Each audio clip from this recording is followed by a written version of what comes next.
ẹ̀yin èèyàn mi ẹ káàbọ̀ ojúmọ́ kan wèrè kan ni bẹ́ẹ̀ ti mọ̀ bọ̀ Solape ẹ̀bẹ̀ kan ni mo kọ́kọ́ fẹ́ bẹ́ẹ̀ tamper mercy with just anything just tamper it lánàá bẹ́ẹ̀ ti mọ̀ ọ̀rọ̀ wọn wọ ẹkọ́nọ́mì wọn ò wọ ẹkọ́nọ́mì ló dá wàhálà lẹ̀ ní èní ọ̀rọ̀ ọ̀dọ̀ bébí ojúmọ́ kan wèrè kan ni tó bá wá dọ̀la mi ò mọ issue tó máa mú jáde because there is always as the day goes bí òòrùn ṣe ń ràn báyìí ni issues Solape's issues ló ṣe ń jáde mi ò tiẹ̀ mọ̀ bí mo ṣe fẹ́ bẹ̀rẹ̀ show yìí but as the spirit leads me I took my time. I'm taking my time with you now, Solape. I swear, I'm taking my time with you to figure out ibo ṣé ojú òbò níṣòro gbà wọlé sí ẹ lára ni àbí ibo torí mo mọ̀ pé kí n ṣe tí àbí ojú òdì ní ìṣòro ló rápálá wọlé tó gbà wọlé sí ẹ lára. You brought out a video. First thing first, yes, okay, I don't think you had a child because ó bá yẹ pé o ti bímọ rí ni wàá kọ́kọ́ mọ̀ pé kí obìnrin tó lọ sí tíátà gbogbo wa la mọ̀ it's so obvious pé Priscilla bímọ sínú tíátà CS ló ṣe according to my own pẹ̀lú gbogbo nǹkan tí mo rí o if it's the other way around I don't know but the settings where Queen Mother carried the baby and Priscilla was lying on the bed with the kini tó fi close gbogbo kini yẹn it's so obvious pé àti gbogbo connection of tubes tó wà lára ẹ̀ it's so obvious that it was a theatre kini CS ni adúpẹ́ lọ́wọ́ Ọlọ́run. There is a room tóbìnrin máa kọ́kọ́ wà when she's not ready for the CS and there is a theatre room kì í ṣe pé bóbìnrin bá ṣe dé hospital wọ́n gbé lọ nínú theatre. Let's first of all establish that because tó bá yẹ pé o bímọ rí ní Solape you will understand that the room tí Lọlá Àlàó wọn kì í jẹ́ kí visitor wọnú theatre yàtọ̀ sí immediate family bóyá ìyá àbí ọkọ ẹni yẹn nìkan náà máa jẹ́ kó wọnú theatre everybody will stay outside. Lọlá Àlàó is not related to Priscilla in any form like ọ̀rẹ́ ìyá ni so the room tí wọ́n kọ́kọ́ fi wọ́n sí is the preparation room wọ́n máa kọ́kọ́ tó bá ti dé hospital kì í ṣe inú theatre náà ránṣẹ́ lọ you will first of all be in one room kó tó di pé wọ́n wí ilé ẹ lọ nínú theatre. These are the processes that were shown. I don't understand why this is an issue. Only room tí Lọlá Àlàó wà pẹ̀lú Queen Mother àti Priscilla yẹn ó ní ẹ wípé kí ló pé yẹn náà ó ní setting ni ó ní movie setting room ni ó ní theatre gangan ó ní kọ́ọ̀dù kínní nọ́mbà Lizzy jẹ́ to establish another fact ní pé thank God for something Priscilla ò bímọ sí Nigeria. Thank God for something. Do you think in Canada tán ti rí wristwatch ẹ tán rí pé wristwatch tó wọ̀ ẹ́ àwọn tó gánà ayé immigration lásán olórí wristwatch ẹ ni wọ́n máa ṣe setting ní inú hospital. Solape now please now tó bá yẹ pé Nàìjíríà àbí Tanzania ní Priscilla bímọ sínsìn báyìí wọ́n lè sọ pé okay o you are not even reaching but Canada come on ṣebí ìgbà yẹn wà táwọn ti kẹ́mi sọ fún wọn pé kò lọ Canada o Tanzania náà wá o wọn ò lọ Canada o you are saying ó lọ Canada but setting room ni ọmọ yẹn kò tiẹ̀ sí wàhálà aṣáàdúpẹ́ lọ́wọ́ náà kì í ṣe Africa tábà sọ pé wọ́n lọ tó ṣẹ́ wọ́n lọ tó settings. This is Canada and you cannot mess with the Canadian government. That's another fact. So rí pé evidence ó máa wọ́n kò lè overlaps kò possible. We are going there a ṣì máa gbéra wa débẹ̀ ṣó ń yí ẹ àbí kò yí ẹ are you getting it or not Solape because you are the only one on this internet that gbogbo nǹkan máa ń rú lójú. We are coming to the door baby photo àbí video that you are because I watch it more than 100 times today. Yes, I was watching that video layer by layer. I use the screen to watch the video. I use the TV. I use a laptop. I use iPhone. I use Samsung. Kò sí nǹkan tí mi fi wo video yẹn. I use my children's tab to watch it, to frame by frame, pause, watch, speed, slow. Gbogbo ẹ̀ ni mo lò. Lizzie, you need to be careful with these your allegations. You need to be careful. First of all, àìsàn kan ló ń ṣe ìwà àti mọ̀mọ́. Kò sí pé anything Ọlọ́run. Àìsàn kan ló ń ṣe ìwà àti mọ̀mọ́. Ṣé rántí ń gbà yẹn tí Dorcas bímọ tí mọ̀mọ́ sọ pé tí Láyọ̀ ló tẹ̀ wọ́kọ́ bẹ̀rẹ̀ orí burúkú yìí tó sọ pé àbúrò Dorcas ló bímọ tó gbọ́mọ wá sí hospital tí Dorcas claim wọn. Ìgbà tí mọ̀mọ́ náà máa sọ tiẹ̀ mọ̀mọ́ sọ pé mọ́mí GEC tó ní cosmetics yẹn wọ́n ní mọ́mí GEC àbúrò mọ́mí GEC ló bímọ Nàìjíríà tó wá gbé ọmọ yẹn ọmọ tuntun jòjòló tí ò kì í ṣe wọ́n bí sí UK o Nàìjíríà náà bí sí o wọ́n wá gbé ọmọ yẹn ní ọjọ́ tí Dorcas wà ní labour room wọ́n gbé ọmọ yẹn lọ sí UK ọmọ tí ò ní passport tí ò ní visa tí ò ní nǹkan kan ọmọ tuntun jòjòló wọ́n gbé lọ UK wọ́n wá lọ gbé sí Dorcas nínú hospital. Think about that for a second. Ní UK náà ti ṣe yẹn successfully in an hospital. Wọ́n gbé ọmọ jòjòló láti Nàìjíríà wọ́n wá gbé wọnú wards wọ́n gbé wọnú tíátà téèyàn tí ń bímọ wọ́n wá gbé ọmọ tuntun jòjòló tó ti bí sáyé wọ́n gbé sínú Dorcas nínú tíátà wọ́n ṣe wà tún fà á yan jáde pé ọmọ Dorcas ni. Think about it for a second. The same thing náà ni Solape ń sọ. Inú school bag there is a school bag. Mo wo video yẹn dáadáa mo ti wo before this time but she's trying so hard to make sure this thing sticks. I told you I zoom it, I unzoom it, I slow it, I did everything. That was a pile of clothes that folded. Okay, then for instance go tẹ́ bá kaṣọ sórí chair tẹ́ bá ní chair kan ní bedroom ni tẹ́ bọ́ṣọ tẹ́ kọjú sórí ẹ̀ tó bá dòru tẹ́lẹ̀ paná tó bá dòru báwo ni shape aṣọ yẹn máa ń rí pẹ̀lú shadow lórí wall. Oh madam, this is what happened. This is a camera frame. It looks like that. Lizzie, even what you were talking about is too tiny for a child. Ọmọ ò lè dàbí teddy bear kókóló. And if they want to bring a child inside the nínú hospital, Lizzie, ṣé a doll baby ló turn to living things ni? Didn't you see the back and forth of Queen Mother, the girl, the ultrasound, everything that was shown today? Ṣé gbogbo nǹkan ni ò kì í yẹ bọ̀rọ̀ ni? Ó dẹ̀ sọ pé ó bímọ rí. Because I don't understand. Ṣé tó ń bá tiẹ̀ fẹ́ gbé ọmọ ọlọ́mọ wá sínú tíátà, ṣé wá sínú hospital, ṣé inú school bag iná máa force ọmọ sí ni? Think now, Solape. The girl wanted some clothes.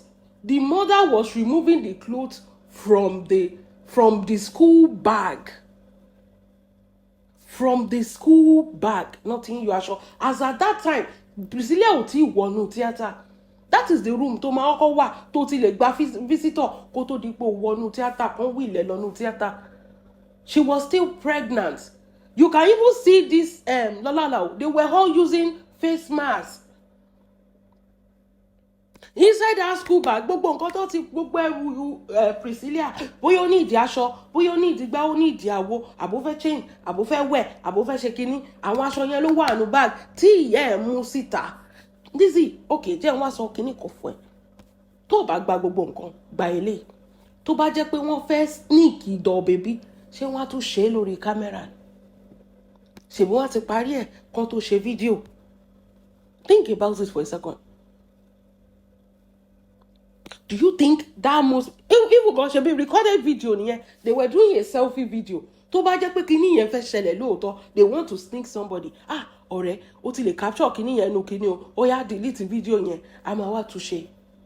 Do you think people are really daft? Àbó rò pé wọ́n ní wo video yẹn kó tó di pé wọ́n post ẹ̀. Only Priscilla náwó. You can see that what Priscilla was reaching for fall from Iyabo was something that personally belongs to her. Priscilla was not stretching her hands. Benyo to fẹ́ gba baby. Tó bá fẹ́ gbé ọmọ lé ẹ lọ́wọ́, there's a way you will stretch your hand. Priscilla was stretching her hand to collect something, not to handle a baby. Gbogbo everything. Mo ní mo wo video yẹn mo wò dáadáa, different frame mo wò. So I check the body language, I check everything. If they really want to do something, Solape, think. Don't you know that they will have finished it before they start recording? Oh, ronú dé gbogbo bẹ́yẹn. Oh, ronú dé gbogbo bẹ́yẹn pé they will have finished everything they want to do. Ṣé inú bag náà ti máa yọ ọmọ jáde àbí yọ baby jáde? I don't understand. Baby tó ń kígbe pé wọ́n yọ baby jáde inú bag. I don't know. What does that have to do with anything? Okay, what if there's talking confirm, because it's as if anyway you have never been to an hospital before. What if wọ́n gbé teddy bear wá fún Priscilla in hospital? Ó wà in hospital wọ́n gbé teddy bear wá fún. Does that stop the process of childbirth? Because I don't understand. The baby that you want to tie yourself on top, how does it affect anything about the child? Was okay. You want to it was a pile of clothes that was folded. Bí aṣọ yẹn ṣe jáde lẹ fi rò pé dorí ọmọ kókó, ó dorí baby let so any baby won ò ní. Mo wá sọ fún yín pé kò possible kan stuff ọmọ sínú school bag. Kò possible. Kò possible tó bá tẹ̀ fẹ́ sneak ọmọ wọlé, ṣé wọ́n máa stuff ẹ̀ sínú school bag ni? It's not possible. The girl was reaching out for her personal things. But you fẹ́ clean up, abo fẹ́ wear, abo fẹ́ ṣe nǹkan kan. You can see the way the mother was bringing out the clothes one after the other. And she was reaching out to collect it. Period. Very, very straightforward and direct. And you are crying that you saw a stuffed animal or a teddy bear in the bag. And so what? What if it's a teddy bear? How does that affect anything? I don't understand. Only teddy bear no announce it fún ẹ. Didn't we see the song grow this month on the 24th ní birthday ọmọ yẹn? Ní Prince Rakim's birthday. First birthday. Ṣé teddy bear ló dọmọ tuntun ni? Because I have not been able to connect your show. Wọ́n stuff teddy bear sínú bag. Wọ́n lọ ra ọmọ ni. I don't àti wọ́n ra ọmọ àti teddy bear. Mi ò tí get ibi tó ń lọ pẹ̀lú ẹ̀. That is it. What are you insinuating? Toro pe Nigerian government. You want Nigerian government to go and investigate a birth in Canada. Lizzie, mo mọ̀ pé ó ti ya wèrè bọ̀ mi mọ̀ pé ó ti tẹ́lẹ̀ now. You want Nigerian government to leave Nigerian matter tó ṣì dojú to go and help you investigate. You said you saw a teddy bear tí ò nírun in Canada. Come on, that is Canada now. There are cameras everywhere. You can't do that in Canada. Kò possible. Ó rí pé gbà tó work gan ni. Ó ti work wọ́n mú ẹ sílẹ̀ ní kíní. You just can't do things like that in Canada. It's well protected and everything. So your point, Gogo, exactly. I still don't understand it.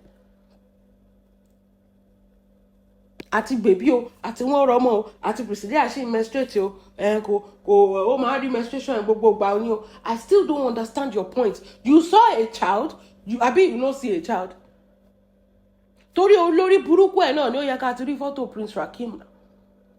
Torí ìgbà yẹn ló máa lọ yà tó máa bẹ̀rẹ̀ sí í ṣépè photo ọmọ ọlọ́mọ. I know it's because of you. That's why they are hiding that boy. Ìgbà yẹn ló máa bẹ̀rẹ̀ sí í ṣe ọmọ ọlọ́mọ. To ma bẹ̀rẹ̀ sí máa ṣépè fọ́tẹ̀. Kí ni problem ẹ̀ náà? I don't understand. Why did so be mori? Why is things strange to you? These are things that are not strange to us. Àti o ṣe surrogate o, àti o ṣe IVF, àti anything, àti o adopt o ti lọ́mọ nìyẹn, my dear. Welcome to the club. Ẹ̀mí àfẹ́ bọ́. O ti lọ́mọ nìyẹn, kò sẹ́nibọ̀dì tó máa yẹ díẹ̀ wò pé ṣé ẹ̀jẹ̀ díẹ̀ ló ti jáde. Until if you tell the child pé you are not mine, làwọn èèyàn tó máa mọ̀ pé ló ń fara ẹ̀gbọ́n tó máa mọ̀ pé you are not, this is not my mother.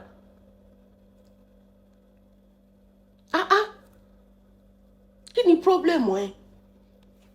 pẹ̀lú ayé aláyé. Priscilla, you are just looking for something. Ó ní gbogbo àwọn tó bá ti fún wọn ní ambassador. Eléyìí tó tẹ̀ tó fọ́ ni. Jẹ́ n sọ kíní kan fún ẹ. Because I don't think you understand how the world works. Jẹ́ n sọ kíní kan fún ẹ. Nílùú yìí, tó bá alter statement lásán, open your ear down kó máa gbọ́ lecture torí ò kàwé. Tó bá offer statement lásán, bóyá racial law ni àbí anything tó wà detrimental to something, to somebody. In fact, okay, dentist wá mú kúrò ní human, kó tiẹ̀ abuse ajá, kó na ajá, my dear, iṣẹ́ máa bọ́ lọ́wọ́ ẹ̀. Okay, walking it on trend lẹ́ni náà ni mo rí lórí social media. Ọmọ yẹn ya photo Safi Bello without her consent. Torí pé orí celebrity ó yọ phone ẹ̀ síta, ó ya photo Safi Bello, wọ́n dẹ̀ lé lẹ́nu iṣẹ́. That is it. Ìgbà tí Ìjẹ̀ṣà, tí gbogbo ayé rí Ìjẹ̀ṣà lórí kámẹ́rà tó ń tọwọ́ ìka ọmọ ọlọ́mọ, ọmọ kékeré bẹnu, tó ń pọ́n kálá, Iyabo doesn't need to say anything. Company tó bá represent, ẹsẹ̀kẹsẹ̀ wọ́n máa terminate anything tó bá ní pẹ̀lú wọn.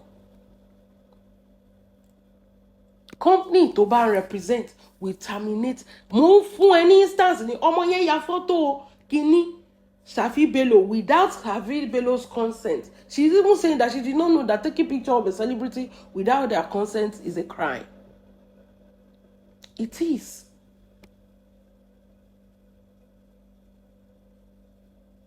Wọ́n sàkí ẹni lẹ́sẹ̀kẹsẹ̀. Tá a bá bẹ̀rẹ̀ ìta sí Ìjẹ̀ṣà tó ń mú ìka ọmọ kékeré tó ru gbogbo ẹ̀ sọ̀ọ́ sẹ́nu, tó ń fọwọ́ jẹ ọmọ lára, tó ń tọyàn ẹ̀, tó ń ṣe gbogbo ẹ̀. That is called child molestation. Gbogbo kíní ò lè yí ẹ. Ìgbà tó jẹ́ pé o kàwé, Latino, dìdìrín ni, ìyẹn náà ò law school.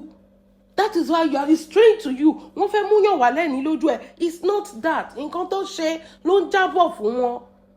Nǹkan ibi tó ká wọn, ó dàbí tó bá rí olè, tó bá mú olè, kí ló máa ṣe? Wọ́n máa lù ú pa síbẹ̀ ni. Wọ́n ò ní sọ pé wọ́n fẹ́ mú wálẹ̀, wọ́n máa lù ú pa síbẹ̀.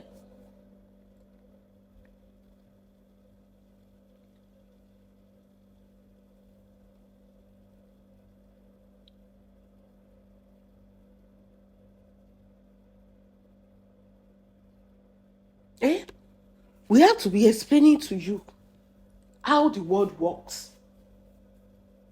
Iyabo doesn't have anything to do with termination of Ìjẹ̀ṣà ambassadorship. He doesn't. You are saying they should investigate Lizzie by Canada law. Nigerian government is not going to do shit. I think by now we both know the things issue happening in Nigeria. Nigerian government did not even see citizen, not of going to Canada to go and do what. Or was a issue baby to so one your imaginary baby, because me I don't see baby. Oh, me I saw her removing clothes. Oh, and even if it's a teddy bear, so what? Does that state anything? What does that prove? Is he not allowed to bring teddy bear, balloons, flower to the room, to the hospital? Is he not allowed? So kí wá lẹkún kí ni gbé tó ń ké lójoojúmọ́? What are you crying for? Because I clearly don't understand. Gbogbo nǹkan ló máa jọ ẹ́ lójú. Gbogbo nǹkan ló fẹ́ sọ the problem. You don't have a case against these people. You are just looking for Wusha and Walupo. You are turning to a mad woman here. Because bó ṣe ń talk pé àwọn people, life is going. Wo ọdún tó ti wà lórí social media tó ti ń ṣorí burúkú. Wo ọdún wo bí ojú ẹ̀ ṣe rí ń kù. Wo ọdún tó ti wà lórí social media tó ti ń ṣorí burúkú, tó ti ń ṣòṣì tó ń ṣe. Common sense. If you know you have a case against them, only your mama bully gbogbo àwọn tó fún wọn ambassador, lọ bully here Tanzania. You are so dumb. Oh. Lọ bully here Tanzania. What is wrong with you? Tó bá pè ń wèrè tí wọ́n á máa bínú pé ò kì í ṣe wèrè. Eléyìí tó ń ṣe nǹkan. You are calling Nigerian government on issue that doesn't have anything to do with Nigerian government. You are claiming something that not yàtọ̀ sáwọn warriors o. Ṣé o mọ̀ pé àwọn yẹn nǹkan bó bá ṣe gbélé wọn lọ́wọ́ náà ṣe máa gbà. Even yourself, you cannot prove it. You have to have a concrete evidence. Tó bá mọ̀ pé o ti ní concrete evidence, take them to court. Nigerian government doesn't have to do anything for you. In fact, it's Canadian government. You will fly back to Canada. Ṣé o mọ̀ pé wọ́n ti lé ẹ dànù, wọ́n ti blacklist ẹ, wọ́n ti deport ẹ wálé. And you go and show them wípé teddy bear náà gbé wá sínú hospital yín tó bá ti bí ìyá ẹ̀ dá. Tó bá mọ̀ pé o kì í ṣe olórí ọmọ àlè, go to Canada. Kò mú evidence ẹ lọ. And you are helping the country ni. Bẹ́ẹ̀ ni wọ́n máa tètè fún ẹ l'asylum. If you are successful as you say you are successful, o ní máa tọ pé o fẹ́ gbéyàn kan ṣubú. Nǹkan tó ń pè ní o fẹ́ gbéyàn ṣubú gangan ló. If you get case, go to Canada. But right now, with all this nonsense, don't you? It is so obvious that you are just pained. That pẹ̀lú gbogbo bó ṣe try to. Do you know how many years ló ti wà lórí àwọn people? Still no òun lulẹ̀ ni. Pẹ̀lú gbogbo nǹkan tó ti ṣe tó bó ṣe try pé you have finally gotten them. You've gotten them. Still no. You keep failing on. If you have a case, go to Canada. No baton. Nobody is stopping anybody at this point. Nobody. Only case. No be you Facebook, you will call, they cry to us. Say you get case. Go to Canada. Go and tell them there.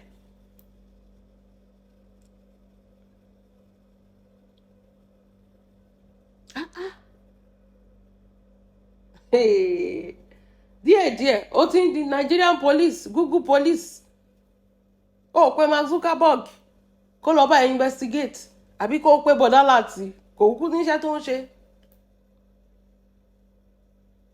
You were telling us that if you told me the audacity, you will ask for Priscilla's DNA in court. For Priscilla's son's DNA. Because you are who?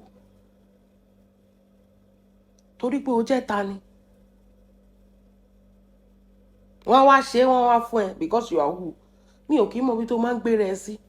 Well, no, you have to behave like that to the nuisance you call warriors. So, of course, because all of them, they will sing you praise. They are not intelligent. They are not intellectual beings. Okay. Oh, really? We're going to wait in the comment section. Yes, you catch them. It's true. And I'm be like, hold up. Catch who? With what?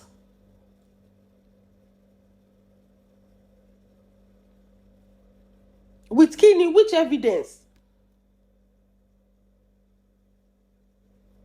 You have to do better than that, Solape. You have to do better than that.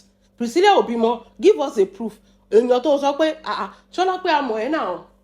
Ó lówó tó máa fi ṣoríire bọ̀, ó lówó àti investigate èèyàn kì í ṣe wọ̀nà. Ó máa ń sanwó fáwọn bloggers náà. Ìwọ tá a mọ̀, wàá ti dé Tanzania, kì í ṣe pé ó máa lọ, wàá ti ṣe investigation dé Tanzania, wàá ti wá ìyá èèyàn tó bímọ yẹn, àbí kó ṣe investigation dé Canada. Wàá ti wá ẹni yẹn síta, wàá ti gba nọ́mbà ẹ̀, wàá ti gba gbogbo ẹ̀. No be you. Ìwọ tá a ti mọ̀ lánàá kó tó dé ni. Wàá ti gba information woman yẹn, wàá ti gba nọ́mbà ẹ̀ sílẹ̀, wàá ti gba gbogbo ẹ̀. Wípé ẹni òun ni, wàá ti gba lẹ́tà, wàá tún gba lẹ́tà head gan ni. Wípé Priscilla kọ́ ló bímọ. Ọmọ yẹn tún ti pé 1 year sí orí burúkú tó wà ní. Ṣé o rántí ọjọ́ tó ń bọ́ ọmọ yẹn sáyé? Ìwòyí last year. Ṣé o mọ̀ pé òun ṣe pé ní pọ́tà ọmọ yẹn máa kú? Lizzy, either you like it or you don't like it. Wàá kọ́kọ́ fi ayé sílẹ̀. Bẹ́ẹ̀ ni, ìwọ ló máa kọ́kọ́ lọ. Bẹ́ẹ̀ ni. Because gbogbo ẹ ti dàrú mọ́ ẹ lójú sí kò yé ẹ mọ́. Ọmọ yẹn á tún pé 2 years, á tún pé 3 years. You still be there, wàá máa ṣorí burúkú. Wàá máa ṣépè kan pé yan. Èèyàn kankan ò lè pa anybody. Time oníkálukú ló máa lọ, kò sí èèyàn tó lè pa anybody. Kò sí èèyàn tó mú ẹ̀mí anybody dání. So pé èèyàn kan máa kú, èèyàn kan máa ṣákú tọmọtọmọ yẹn. Ó kàn ń ṣe rìhásà lásán ni, kò sí nǹkan kan. Torí destiny kò lè ta sí. Time tó oníkálukú máa lọ ló máa lọ. Bẹ́ẹ̀ ni. Kò lè ta sí. You have to sit down and think again. What am I doing pẹ̀lú life mi? Ṣé o gbé àwọn mọ̀mọ́ àjàrà bùkà ìwọ àtàwọn mọ̀mọ́ yìí sẹ́ẹ̀tì nìyí rí bí ìyá òun náà ṣe ń ṣẹ̀sìn. Mo mọ̀ má fẹ́ dá sí ọ̀rọ̀ yìí ni. Mo ní mọ̀mọ́ go reach everybody mo máa ń sọ fún yín. Ó yẹ kí n ṣe show yẹn bóyá bí akíkúkú fẹ́ kàn ṣe mọ́lé. Am I surprised? No. Social and Shani. We've created this awareness since February when she started on Dorcas unprovoked. Unprovoked. You all were laughing now. Ìgbà tó mú favorite yín sí ìbá nǹkan kí ló ṣẹlẹ̀. Ìgbà tó mú favorite yín kí ló ṣẹlẹ̀. No be the same one as favorite that came for Alabike then. Lies upon lies and everything. Pàṣán tí mo mọ̀ bá fi yàn rẹ̀ lé ó tọ́jú ẹ̀ sókè àjà fún ìyàwó. Àbí? She no do Dorcas, she no do Abike, she no do who again? Body, she no do David Infinity, she no do all these people. She no even do Iyabo herself. When she dey do Toyin now, waiting. They talk behind now. See, ṣe rí mọ̀mọ́ jẹ́ kinní kan tó jẹ́ pé àwọn nǹkan kan wà tó jẹ́ pé nínú kinní yẹn reason tí mo fi step back tí mi fẹ́ ṣe show yẹn ni pé àwọn nǹkan kan wà ní ọ̀rọ̀ mọ̀mọ́ yẹn kò sí rọ́ ń bẹ́ẹ̀ ẹ má jà tanra wa. That is why I don't want to do that show because ó máa ti brutal jù. Ẹ kúkú mọ̀ pé mi if I deliberately not I stop or I did not want to talk about something some people say ṣé mi rí ni mo kàn ṣe bẹ́ẹ̀ ni pé mi rí náà. Mọ̀mọ́ máa ń parọ́ gan lóòótọ́ mọ̀mọ́ máa ń ra àràbù bọ̀ kì í ṣe gbogbo nǹkan tó sọ yẹn làràbù. We are àti pẹ́ jù lórí social media ká má mọ̀ what is not true and what is true. Kì í ṣe gbogbo nǹkan tó sọ yẹn làràbù. Òun àti Tóyìn sọ̀rọ̀ lẹ́yìn dáadáa. Torí mọ̀mọ́ bó ṣe wà yẹn she cannot be bold enough to come out and make a lot of allegations like that. Only mọ̀mọ́ ní the kidney will be divided. It will have been divided. But torí ẹ̀ mo ṣe ká lájàre pé ẹ wo mọ̀mọ́ go reach everybody. Everybody láwọ́ ẹ̀kọ́ fún mi lónìí. She don't do am tete. This is not her first time. See when she throw Queen Mother under the bus. Látìgbà tó ti dé láti Tanzania ló ti throw Queen Mother under. She did for Ibile. So who are you that she cannot turn on you? Who are you that Mama cannot turn on you? Oh, ní ìdàtí ṣe o. Nígbà tó dé láti Tanzania, do you see the things coming out of her mouth? Did you hear? Ṣé gbọ́ nǹkan tó ń sọ? Kí ló ṣì sọ pa Tóyìn tẹ́fẹ́ kù? Tí mọ̀, she no go stop o. Oh my God. She no go stop o. Ó ti mú Tóyìn sẹ́nu nìyẹn, she no go stop. Àmọ́ tí ẹ rí kíní kan tó ń bọ́dà mi. Tí mo ti ẹ̀ ní máa sọ ọ̀rọ̀ lé lórí. I see all of you dragging Iyabo and dragging them down. Kí náà ṣe pẹ̀lú bloggers. Let me tell you something. Ẹ̀yin máa ń jẹ́yàn kan tó jẹ́ pé let me put it this way pé there was a time tó jẹ́ pé these people needed bloggers to help them with promotion. So you people are not on social media. Kò tí ì sí TikTok ìfún yín gbogbo ìgbà yẹn. So you will not know how the hustle has been going. There was a time they needed bloggers to help them do promotion.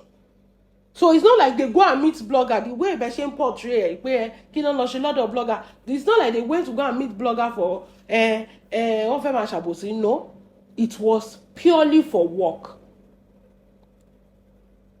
These people were not getting rich anymore and blogging ló ṣe kíni ló ń spark ìgbà yẹn. Blogging làwọn èèyàn ń tẹ̀lé ìgbà yẹn. And they were not getting the reach they wanted anymore. And they were putting out movies. So they know that, okay, bloggers láyé tún gbọ́. There was a time, Facebook nìkan ni. Ẹ má máa ṣe báyìí kò dáa. The way you are now painting Iyabo pé kí náà lọ ṣe ń bẹ́ẹ̀ náà, àbòsí náà lọ. Ẹ̀yin ò tí bẹ̀rẹ̀. Kò tí ì sí TikTok ní gbogbo ìgbà yẹn o. So don't confuse yourself as if you know the beginning of these things. There was a time, bloggers nìkan náà gbọ́. People don't watch movie. People don't do anything. So they needed these bloggers to help them reach out. not because of àbòsí. Ẹ ṣáà máa ń gbọ́ tí wọ́n máa ń sọ pé Iyabo ò bóun sọ̀rọ̀ anybody rẹ̀. They needed bloggers to help them reach out, and they were showing appreciation back. Nísìnyí báyìí mọ̀mọ́ ti ṣe rí nǹkan tí mọ̀mọ́ ṣe, ẹ jẹ́ n sọ fún yín. Mọ̀mọ́ ti sọ pé kàkà kékú má jẹ ṣèṣe, a máa fi ṣàwàdànù. Nǹkan tí mọ̀mọ́ ṣe fún gbogbo wọn ni. Because mọ̀mọ́ ti sọ nǹkan tó ń dùn wípé appreciate mi, kò yẹ kó máa bá àwọn eléyìí ṣe, èmi nìkan ló yẹ kó máa bá ṣe. And Queen Mother make it known that mo ń bá gbogbo èèyàn ṣe, èmi ò bá anybody jà. Mọ̀mọ́ doesn't like that. That is why she's attacking all of them. So that, okay, tó ń bá attack wọn, it will make them leave all the bloggers and let them stay alone. Bí mọ̀mọ́ ṣe rí nìyẹn. If I cannot have you, nobody can. Bí mọ̀mọ́ ṣe máa ń ṣe nìyẹn. She's a selfish motherfucker. Bí mọ̀mọ́ ṣe máa ń ṣe nìyẹn. If she cannot have Iyabo alone, she wants to be using Iyabo. Bí pé Iyabo is mine. So if you want to get to Iyabo, wàá máa gba through mọ̀mọ́. Mọ̀mọ́ want to be the middleman. Ó dàbẹ̀ ni pé gbà tí Dorcas sọ pé òun ṣe IVF ní Nàìjíríà yẹn, tí mọ̀mọ́ sọ pé fún mi ní nọ́mbà doctor ẹ̀. Mọ̀mọ́ máa lo opportunity yẹn láti máa advertise IVF fáwọn èèyàn, so that àwọn èèyàn máa gba through mọ̀mọ́. Tó bá sọ pé IVF is 1 million, mọ̀mọ́ máa charge 2 million, ó máa gba commission àpò before kó tó fún wọn ní nọ́mbà doctor yẹn. Ìdí ìbàjẹ́ ló ti ń jẹ gbogbo alamọ̀ yẹn, àfi tẹ́ bá ṣe ń gbọ́ kínní for the first time. So she want to be the one to kò like bí gbogbo èèyàn ṣe ní access sí Queen Mother yẹn. Queen Mother fi wọ́n ṣe film. She want to be like, okay, ó fẹ́ ṣe film pẹ̀lú Queen Mother. Irú Alábìkẹ́ yẹn mi àti fẹ́ bọ́. A ní ó yá kọ́kọ́ lọ mú 2 million wá. Ó mọ̀ Iyabo ni. Mi ò lè meet Iyabo. Wà á kọ́ mú 2 million wá. Tó bá ti lè fi ẹ́ sínú fíìmù kan ayé ẹ̀ ti dá. Mo ní nọ́mbà ẹ̀, mo ní kíní gbogbo phone number ẹ̀. Ìwọ ò ní any choice. Wọ́n sọ pé èmi náà máa fẹ́ ṣe fíìmù, mo máa fẹ́ ṣe kíní kan, wà fún mọ̀mọ́ ní 2 million. Nǹkan tó fẹ́ máa fi àwọn celebrity yẹn ṣe nìyẹn. So nǹkan tó wá ń dùn ni pé the celebrity like Queen Mother, she's free with this, she's free with that. Ibi tó yẹ kí mọ̀mọ́ ti máa corner láti máa gbowó lọ́wọ́ àwọn èèyàn, gbogbo bẹ̀ yẹn ti close, ara wọn ń ta. Gbogbo kíní yẹn, gbogbo bẹ̀ yẹn, ó ṣe kíni, ó ti close. Nǹkan tó ń bí màmá nínú nìyẹn. Ẹ gbàgbé. Ara wa ń ta. Torí ẹ̀ ló ṣe fi kanra mọ́ Queen Mother tó sọ pé cheap labour ló ń lò. But if the things were going the way she wanted it to go, she would be the one collecting money. She want to be the one. Mọ̀mọ́ lágbájá, ṣẹ́yìn mọ̀ lágbájá. Ẹ rí bí mọ̀mọ́ ṣe máa ń sunkún pé èlò nu yín ló kọ́lé tí lóyìnbó bí pé ojú títì là ń sùn. She's so dumb to think that she's the only one. No, gbogbo wa tó nílé nínú òyìnbó. Mọ̀mọ́ ní 2026 kò tí ẹ yẹ kẹ́ máa sọ̀rọ̀ yẹn mọ́. That is so last season. That is so last season. Èwo nu yín ló nílé sílùú òyìnbó. Ìgbà kan wà tó yẹ pé mọ̀mọ́ was bragging with business class. Mo kàn ń wò pé what is ṣiṣẹ́ mọ̀ as àti gbà yẹn I didn't even know that business class was a thing. Àwa dẹ̀ ti ń fly ti pẹ́. I never knew that it was a thing. Tó fi ń brag lórí Facebook. So ó máa ń jọ mí lójú. Mi tí bẹ̀rẹ̀ sí blogging gbogbo wa, ó máa ń jọ mí lójú pé what? She literally used every opportunity to bá ra mọ́tò, hello Mercedes, tó bá ṣe kí, she used every opportunity to brag that she's better than every other blogger. That is what she wants. Ẹ̀rí tó ń ṣe hello Sanwó-Olú, àbí ta ni, Ṣèyí Mákindé, ó ní nọ́mbà ṣe irọ́ ni o kò ní o. Hello Ṣèyí, ó ní Tinubu máa ń wò. Because she want to be the one. Ó ti gbàgbé kíní kan pé ṣẹ́rí time ní gbogbo nǹkan. Tó bá jẹ́ pé wọ́n ló wà ńbẹ̀ lẹ́ni, my dear, somebody is coming to take that place tomorrow. Bẹ́ẹ̀ni, this is how life works. Tẹ́ bá wọnú Nollywood yẹn náà, there was a time tó jẹ́ pé àwọn wo ló ń reign, Latin, Baba Suwe, àwọn yẹn ló ń reign, Dẹ̀jọ, àwọn people yẹn ló ń reign. Nísìn àwọn wo ló ń reign. Ìgbà ní gbogbo nǹkan. Torí ẹ̀ sọ pé tó bá wà ńbẹ̀ má ṣe yamayama. Mọ̀mọ́ kò lè take ẹ pé báwo ni gbogbo èèyàn ṣe wá sọ́dọ̀ òun tí gbogbo èèyàn pín yẹ́lẹyẹ̀lẹ. I want to take them by force and it's not possible. Ẹ kàn máa yẹ̀yẹ́ ara yín náà ni. Ẹ wo báwọn Titans bó ṣe ń wọ́ mọ̀mọ́ nílẹ̀. Torí èmi ò ṣe sọ̀rọ̀ mọ́ ní ẹ wo àwa tẹ̀ ti ṣe débi tó lápẹ̀rẹ̀. nísìnyí ó ti fi blogger lẹ̀ torí ó ti tẹ́ káàkiri lọ́dọ̀ blogger, ó tẹ́ lọ́dọ̀ àwọn ọmọ ayé, ó tẹ́ lọ́dọ̀ MHM, ó tẹ́ lọ́dọ̀ àwọn ọmọ odó, ó tẹ́ kiri, ó fàtẹ́, ó tún tẹ́ lọ́dọ̀ warriors. Ìgbà tó ti rí pé kò sẹ́ni bọ̀dì tó fẹ́ gbà ó lọ náwó mú àwọn celebrity, ó tún ti ń tẹ́ lọ́wọ́ àwọn titans nìsín. Ó wọ́kọ́ lọ mú àwọn tiktoker, àwọn ojú abẹ́ àǹkó, ó tẹ́, ó mú àwọn wọnú, ó tẹ́, ó tún ti lọ wọ́n ti lọ mú Tóyìn àwọn titans nìsín. Because she's looking for that power. Momo, if it didn't day, it didn't day. Emma Jampatamo, it's over. It's over. Ayé tẹ́lẹ̀ tó jẹ́ pé kẹ́ tó sọ pé mo ẹ sábọ̀dù ni ẹ ti ṣe kíní kan gbọ́ nǹkan tí Lizzy sọ ni. Ó ní wọ́n sọ kó lọ pé mọ̀mọ́ pé mọ̀mọ́ à ń support wọ́n ní ẹsẹ̀kẹsẹ̀ ló ń lọ pé mọ̀mọ́ wọ́n lè ń support mi kíní kan kíní kan. She has lost that kíní. Nísìnyí mọ̀mọ́ gbogbo gba yẹn ṣe mọ̀ pé Arabu lè má rà for everybody. Nísìnyí everybody needs evidence. And if you have built your life on Arabu, to bring out evidence will be very hard for you. To bring out evidence. Oh, my lady, Momo, it's over. Me, how easy I can say this to you. It's over. Shari gbogbo nǹkan tẹ́ try to paint it on. It cannot work. I'm okay, most of it are true. I'm going to read something for you today. This is the only person. Bolivia, they call those song, to one bed. And that is why I've been trying to avoid this conversation. Because I'm still like, it's not about dragging Momo. There is more to this. There is more to this.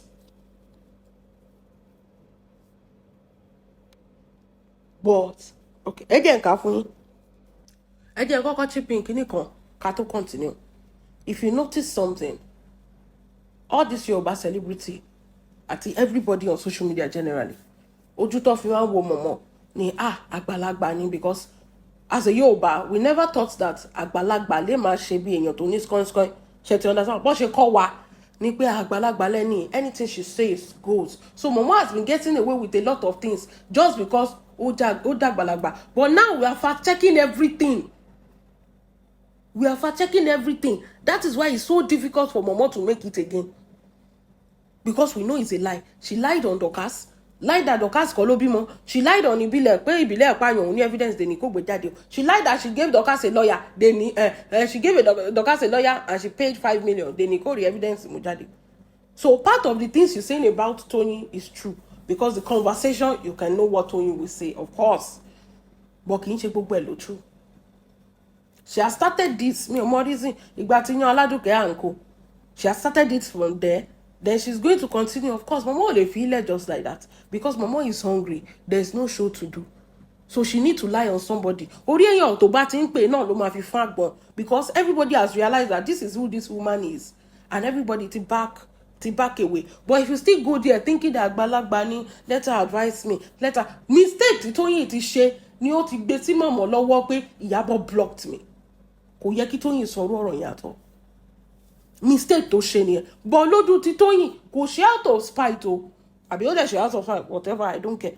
But I think she did it pé àgbàlagbà ni ó lè bá wa dá sí. But Momo ò ní ọpọlọ tó tó yẹn. Momo ò ní ọpọlọ àgbàlagbà. Ọpọlọ ikú ló wà lórí Momo. Kò ní, kì í ṣe rọ̀. Momo ò lè settle nǹkan. Ebi tó ń pa ló fi ń ṣe yamayama. Do you think she's there to settle? No, she can't. She can't. She doesn't even have the capacity. Ọpọlọ ò lè gbé láti settle anything. She kò ní capacity yẹn. It has happened times without number. This is history repeating itself over and over again. February this year, we were all here. Tí Àlùjọ gbé ẹjọ́ lọ fún Momo, tí Momo dá gbogbo ẹrù. She cannot settle everything because ọpọlọ ò lè gbé. Momo dàbí àwọn ọmọ tí ò gbé yẹn. Bí Momo ṣe rí nìyẹn. She is not mentally there yet. So she cannot settle anything than to fight or turn it into a fight or kó tó wá dàrú jù bẹ́ẹ̀ lọ. Nǹkan tí Momo lè ṣe nìyẹn. Nǹkan tó ọpọlọ ẹ̀ gbé nìyẹn. But Toyin did not know. Toyin thought, I'm in a safe space. Nǹkan tí Toyin rò nìyẹn. Okay, Iyabo blocked me. Let me tell Momo and Iyabo, at least, máa gbọ́rọ̀ Momo á mọ̀ bó ṣe máa gbé kalẹ̀ fún Iyabo. Àti Iyabo adé ṣe kíni, wọ́n máa unblock me.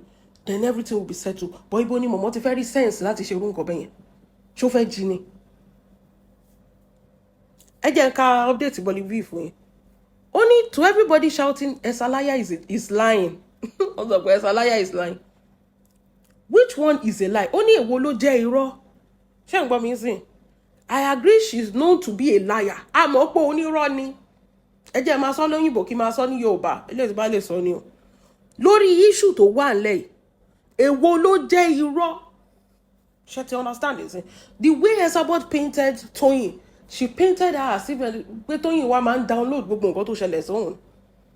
That's how she painted Toyin. We go and download gbogbo. And Toyin is just saying her own personal thing. Nǹkan tó ń hot ẹ pé okay, this person know me. By the time tí wàá gbé fẹ́ ni pẹ̀lú pé ó jágbàlagbà, ẹni á lè bá wa fi ọgbọ́n settle kìíní gbàm. Is Momo supposed to tell us that Toyin apologized to Lizzy? Ṣó yẹ kí Momo tún sọ̀rọ̀ dé yẹn? I said this woman she's not there yet. Ọpọlọ ẹ̀ ò pé tó yẹn pé there are things you don't say. Bó bá ṣe rí ló ṣe máa sọ. Being àgbàlagbà, you will be able to control the scenario because you are grown. Ojú táwọn èèyàn fi ń wò from the outside yẹn. But Momo, ọpọlọ ẹ̀ ló kú jù ní gbogbo èèyàn. Ọmọ kékeré gan tún ní ọpọlọ ju Momo yìí lọ. It's not a joke. It's not like we are shading. It's the truth. It has happened so many times for us not to know. Momo á tún wá fabricate, á tún wá fẹ́ lójú dáadáa kí gbogbo ṣé irú kíní ìkan ló ṣẹlẹ̀ nígbà tí Dorcas àti Àlùjọ ni? Irú kíní ló ṣẹlẹ̀ náà nígbà tí Dorcas àti Àlùjọ ń gbá yẹn. Ó tún máa wá lo kíní, á tún fi bà gbogbo ẹ̀jẹ̀ sí ju bó ṣe wà lọ tẹ́lẹ̀. Tí Tóyìn bá bẹ Lizzy, Momo kò yẹ kó tẹnu yín jáde.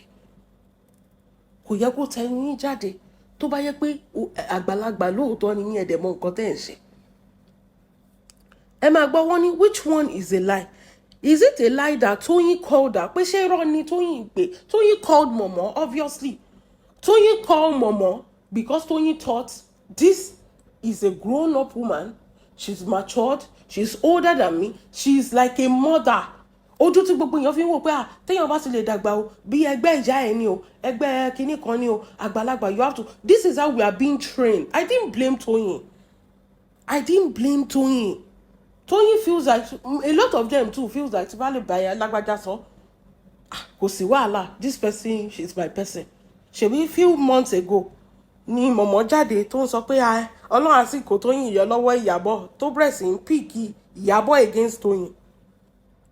Wọ́n ti sọ̀rọ̀ before that o. Ṣé mọ̀ ṣá? Wọ́n ti sọ̀rọ̀ before Momo said Iyabo ló ń da gbogbo ẹ̀rù. The same Momo now turn on Toyin now. So they've talked before that. You will know.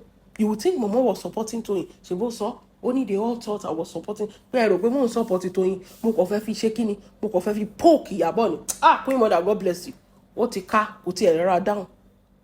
Ẹ rí pé gbà tí Momo sọ gbogbo kíní yẹn wípé Iyabo ó gbógun ti Toyin, Ọlọ́run àsìkò Toyin yọ, Ọlọ́run á yọ Toyin lọ́wọ́ Iyabo o, Iyabo ló ń finá mọ́ lábẹ́, Iyabo ló ń da Nollywood rú, Iyabo ló ń ṣe kíní kan táwọn warriors ń gbé ń gbà yẹn. Àṣẹ ó fẹ́ fi kíní yẹn poke Iyabo sódà ọ̀rọ̀ tó ti gbọ́ lẹ́nu Toyin kí Iyabo náà sọ tiẹ̀ àbí káwọn méjèèjì pèsè orí show. Àwa ṣe kíni, àwa da àwọn méjèèjì, àwa kọ ẹ̀yìn wọn síra. Aṣáàrí bí Dorcas àti Àlùjọ bó ṣe ń gbà yẹn, bó ṣe kọ ẹ̀yìn wọn síra tó wá fi make owó lórí social media. Nǹkan tó fẹ́ sọ àwọn méjèèjì dín ní. If we see Otidi world best number 2, Kahari Queen mother yàrá anybody. Káwọn méjèèjì wá pèsè orí show mama. Mọ adúrú income stream tó máa generate fún Momo ọjọ́ yẹn. Momo máa tan TikTok, ó máa tan Facebook, ó máa tan YouTube, ó máa tan gbogbo ẹ̀. Everybody go ganu sí. Torí Momo ò lógo, ògo ológo ló ń bọ́rọ̀. Momo ò lógo mọ́. Ògo ológo ló ń yálò. And she has to do it like that for her to make money. I don't blame her. You have to be careful around this woman. She has to do it like that to make that money. Imagine Queen Mother and World Best call on the show. They are going back and forth with each other. Look at the way Momo has been poking Queen Mother before then. No? Ó ti wá gba information lọ́wọ́ Toyin to use it to attack her very well. She attacked her very well. Imagine Queen Mother was not strong enough. Òun náà wá force síta.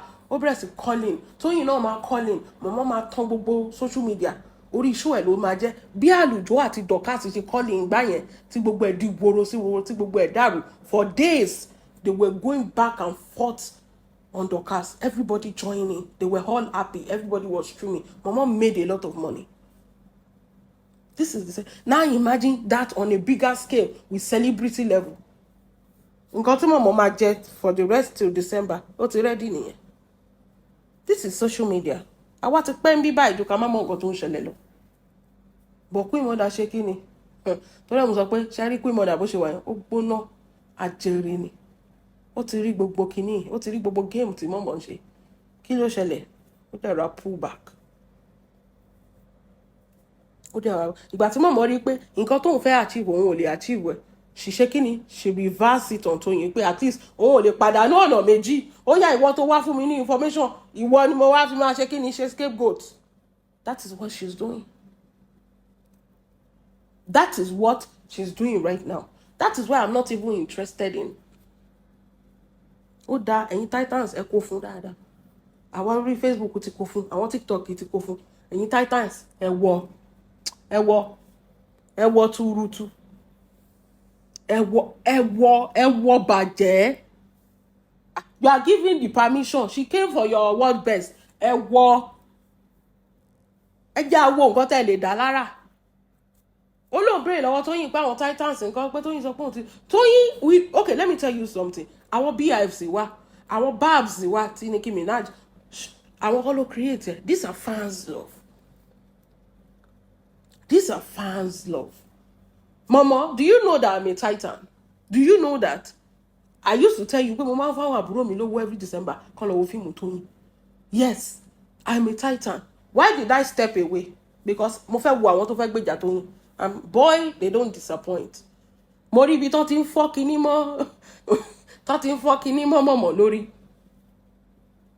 Mo rí ibi tán ti mọ̀mọ́ ní ṣerú ẹ̀ mọ́. They don't disappoint, at least. And this will serve as a lesson. Again, Momo, everybody kekule gbonsi kò sọ fún toko. Momo did not have the interest of anybody at heart. Are àpò ẹ̀ ló ń jà fún, ẹnu ẹ̀ ló ń jà fún àti monetization ó ti tán. She will turn on you at any time. She has done it over and over again, and she has said it pé ìdí ìbàjẹ́ lóhun ti ń jẹ, òun kọ́ lóhun bí yín. So she will turn on you over and over and over again. She has turned on everybody, so she will turn on you. Àwọn ọmọ ẹ̀ ló kù sí báyìí tí ó bá ti rí yàn bá ṣe ń sìn, she will turn on Tina, she will turn on Nana, she will turn on all of them. But tó bá ti rí pé everybody ti sá, everybody ti yẹra fún. Mo dẹ̀ máa sọ kí nìkan téèyàn bá ti fẹ́ kú ló máa ṣe wọ́n bẹ́yẹn. Téèyàn bá ti rí, I swear, téèyàn bá ti fẹ́ kú ló máa ń ṣe dédé bẹ́yẹn. Ẹ jẹ́ n continue nǹkan tí Bolivi sọ. Ó ní, is it a lie that Toyin called her? Pé ṣé irọ́ ni mọ̀mọ́ pa pé Toyin pé? Is it a lie that she called Mama Sita to do a show for both Funke and Iyabo? Ṣé rí ìgbà tí fight yẹn ṣẹlẹ̀ ní tilẹ̀ tọ́lọ́run? I'm not going to blame Mama Sita. We know that Mama Sita and Toyin, they go way back. Do you understand? And of course, she's going to have an opinion. If somebody do something like that to somebody that you go way back with, I'm not even going to blame Mama Sita. Mama, ó lè má jẹ́ Mama ló pé Mama Sita bẹ́yẹn o. Kó jẹ́ pé Mama Sita kan ṣe tiẹ̀. You understand? But Mama, we always want to take credit for everything. We know how they do, like mentally unstable person. Only is it a lie that Mama called Mama Sita to do a show for both Funke and Iyabo? But Mama Sita did not do show for Iyabo now. Mama Sita did the show for Funke. Maybe because the one I listen, ní ìgbà tí premiere Return of Arinze ó ṣẹlẹ̀ yẹn, tí wọn kíra wọn tán mọ́ra wọn lójú yẹn, Mama Sita did the show for Funke pé kí ló ń ṣe Funke now, kókó ṣọ́ lẹ̀ now, wípé báwo ló ṣe máa embarrass èèyàn bẹ́yẹn, not Iyabo. I don't know, to my knowledge, eléyìí tí mo mọ̀ nìyẹn o. Ó ní, is it a lie that Toyin and Iyabo are fighting? Ó ní mo sọ pé mistake tí Toyin ṣe ní pé ó sọ pé àǹtí Iyabo block mi. Kò yẹ kó sọ. Ìwọ àti Iyabo ọmọ ìyá ni yín at this point. Ọmọ ìyá ni yín, ẹ gbàgbé. Kò yẹ kó sọ fún mọ̀mọ́, but bí ọkàn Toyin ṣe rí ni àti pé ojú tán fi ń wo mọ̀mọ́ bí àgbàlagbà ni. So òun rò pé tóun bá sọ kíní máa settle, but kò mọ̀ pé olórí burúkú ni Yewe. Only is it a lie that Funke didn't greet Toyin at the movie premiere? It's not a lie, we all saw that. Is it a lie that the scene affected the Iyabo movie? That scene affected the Iyabo's movie in cinema? It did. It's not a lie because it did. It did. It affected it. And who are we going to blame here? You are celebrity, you are supposed to behave like a celebrity. Tẹ́ ẹ bá tẹ́ kíra yín mọ́ ní ìta ní ojú kámẹ́rà gbogbo yẹn, ó yẹ kó o kí so that wọn ò ní rí tiyín sọ. Is it a lie that Toyin is alábòsí? Àbòsí díẹ̀díẹ̀ wà lọ́rọ̀ Toyin o, ká má parọ́ o. Toyin lábòsí lọ́wọ́ o. Àbòsí díẹ̀díẹ̀. Toyin is one person. Let me tell you one thing that I've noticed about Toyin. I still love you. I'm a Titan for the rest of my life. But sort of sori ọjọ́ tó ti throw Alabike under the bus. This is not about Alabike though. But when you throw and you said you did not see her, you did not call her, she was the one that came, and we saw the video pyro. Ibẹ̀ ni mi gan ti ń wò ẹ́ pé ọmọ, I cannot trust this person with my life. Nígbà tí Alabike tó ṣojú everybody, tí Toyin ń sọ nù cinema pé Alabike dá, tí Alabike ń sunkún, tó then later Toyin deny everything. I mean, see, tó bá sọ̀rọ̀ jẹ́ kan bá bẹ́ẹ̀. Iyì ọmọlúàbí nìyẹn. Alabike yes ó wá, mo rí now. Amọ̀dẹ́kí. Alabike did not bully anybody. She did not do anything to anybody. In fact, they were the one who bullied her.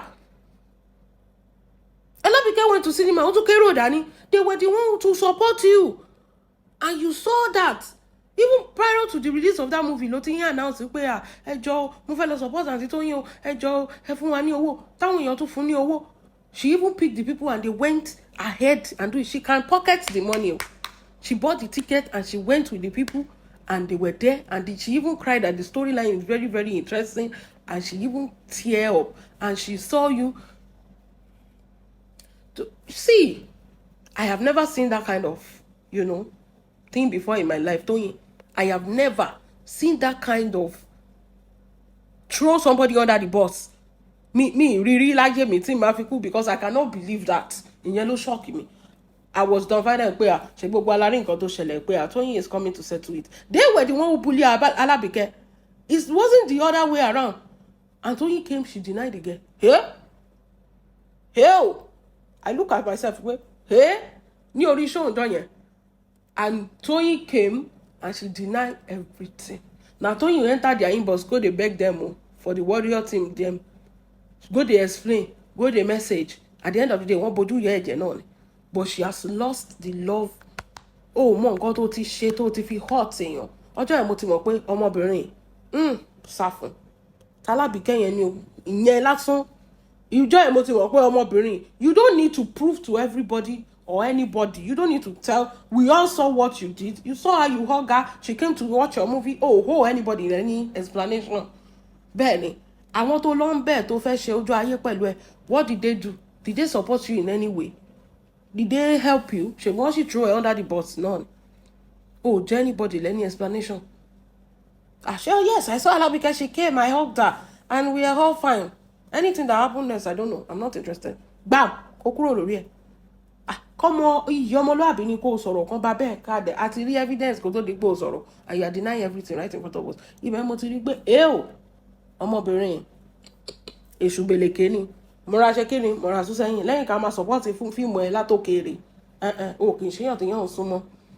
That is just it. Nígbà tí Queen Mother tó sọ pé tí gbogbo ayé ń wò pé ṣebí Toyin ó wà bẹ́ẹ̀ gba Priscilla tó ń bully Queen Mother ẹ̀yin èèyàn mi gbogbo kìíní ó yé gbogbo wa ẹ má jà parọ́ o tó ń bully Queen Mother pé yìí bí Toyin ṣe ń lọ tó ń bọ̀ nígbà tí wedding Priscilla wípé Iyabo ò tẹ̀ lè rọ́jú kó fi sí nǹkan Toyin ò jáde kó dìbọn kẹ̀ wọ́n bully Queen Mother lórí TikTok ìgbà yẹn.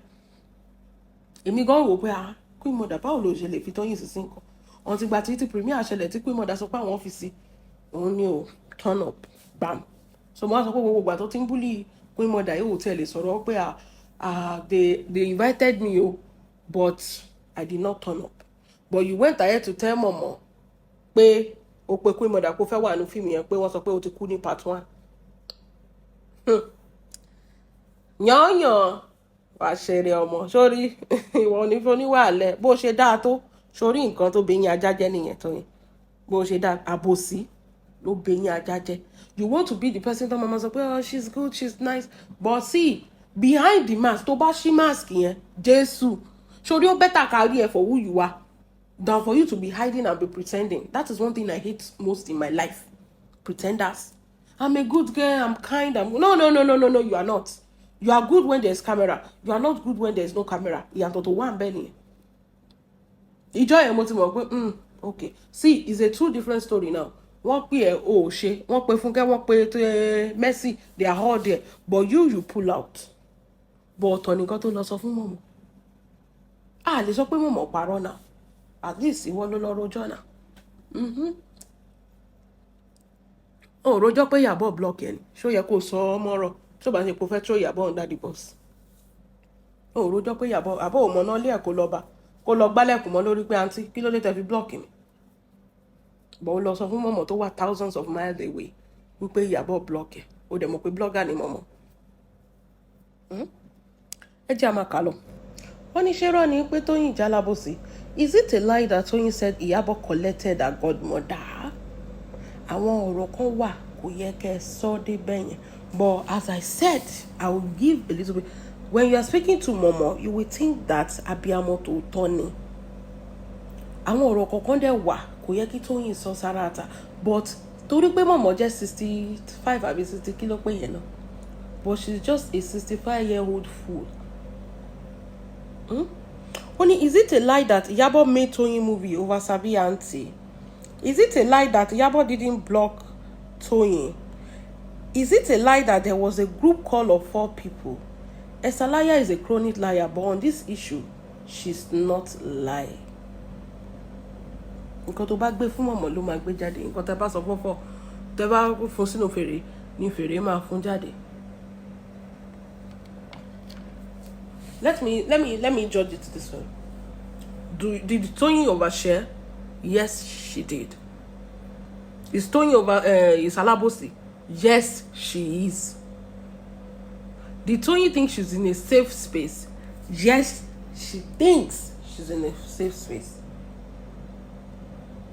Ṣé mọ̀mọ́ forí gbálẹ̀? Yes, orí mọ̀mọ́ túká.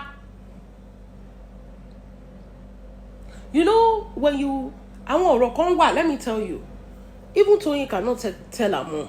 Ó lè rò pé mom mi máa rò pé tèmi ló máa dù. But she feels like, okay, this woman is in between. Ẹ jẹ́ kí n open up fún. I don't think, okay, Thomas Onkon gbé lórí percentage. I don't think that Tóyìn want to use Momo to hurt Iyabo. I don't think that was the intention. Our intention was to pour out her mind. If Momo can interfere and intervene, I think that was her intention. I may be wrong, I stand corrected though.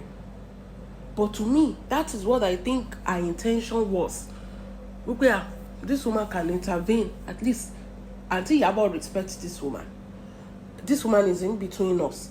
Bí ọ̀rọ̀ àlùjọ àti dọ̀kásì gbáyẹ̀ pé tálùjọ kẹjọ lọ bá mọ̀mọ́ tí ṣe ti ọ̀nà sáà tí gbogbo ẹ̀ nǹkan tó tún ṣẹlẹ̀ nìyẹn. This is history repeating itself. I keep telling you. Momo is not mentally okay to handle anything in life. Lẹ́yìn kòdókó. Ta ló máa dé mi sìn? Ọbọ mi wú, ọbọ mi yẹ kíní kan, ọbọ mi dó mi o. That is it. Kò ní mental capacity yẹn for her age. She still think like a child. Bí àwọn mi ò fẹ́ torí the last time wọ́n sọ̀rọ̀ báyìí ẹ rò pé mò ń bú kíní. And sometimes please ẹ jẹ́ agbọ́ra wáyé lórí social media. Mama ò ní mental capacity yẹn kò pé lọ́pọlọ ló ń jẹ́ bẹ́ẹ̀ to handle, to feel like, okay, I'm a 65-year-old woman, I can solve this issue. This issue is not supposed to leak online on no account. This issue is not supposed to leak online. But Momo is not there yet. She doesn't understand anything. She can't handle it. She can't. She to her, what if only material? Everything to her is a material to attack and to make money off of somebody. To her, that is it. Attack Iyabo, make your war. She doesn't know that this is real life. She doesn't understand. Tell you about what social media. She doesn't understand that this is real life happening.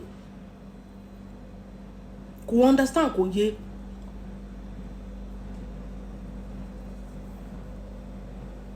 but Tóyìn ti learn lesson ẹ̀sìn rí update tó gbé jáde. She has learned a lesson. There is no safe space for anybody. Nǹkan tó bá ń go through, go through it by yourself. No? Nobody is coming to save anybody. You will go through it by yourself. Because if you don't, you just get casted like this. Nobody. Mo sọ kíní kan jọkọ. Mo sọ pé mọ̀dà mi tó dé ìsìn báyìí. Ẹ má pè sórí show anybody mọ́. Ẹ má like anybody mọ́. Ẹ má like àwọn celebrity ẹgbẹ́ yín. Lórí blogger, stay away from anybody. Tóyìn, I'm telling you the same thing. Níbi tó dé ìsìn báyìí. Do not trust any blogger. Wọ́n gbé wá fún fans ẹni. Má trust anybody. If you like me on kíní. Kẹ́kọ̀ọ́ pẹ́ lónìí gbéraga. That is it. That is it. Because you have Benny, it will get worse. You don't need to explain, you don't need to call her, you don't need to apologize, you don't need to do anything. Just let it go. We didn't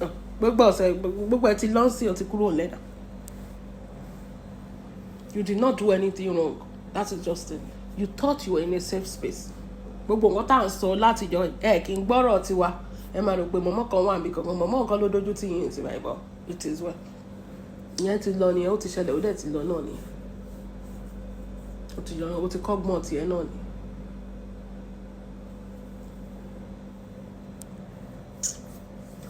Má ṣe o. Opportunity. Ẹ wo bí mọ̀mọ́ ṣe bà opportunity táwọn bloggers ní pẹ̀lú celebrities. Ẹ wo bí mọ̀mọ́ ṣe bà á jẹ́. Who among the celebrities can trust bloggers again?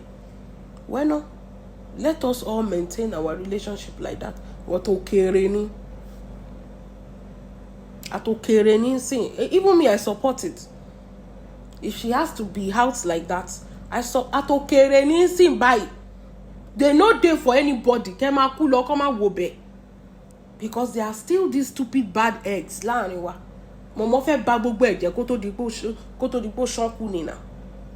She want to spoil everything. That's what she's doing. Mọ̀mọ́ tẹ́ bá dẹ̀ lọ tán, a máa unite padà. Tẹ́ bá ti kú tán, tẹ́ ti forí rọgí ìgbàgbé. Tẹ́ ẹ̀ sì ń bẹ́ẹ̀ mọ̀, a máa unite. Torí a mọ̀ pé tó bá lọ ń like anybody ń sí, àbí kẹ́ máa ṣe codedly, tó bá lọ ń like ìgbà yẹn ni mọ̀mọ́ máa dìde. Tó máa bẹ̀rẹ̀ sí ń gbógun tiwọn, tó máa bẹ̀rẹ̀ sí ń bully wọn. Àti wèrè mẹ́sìn yẹn náà.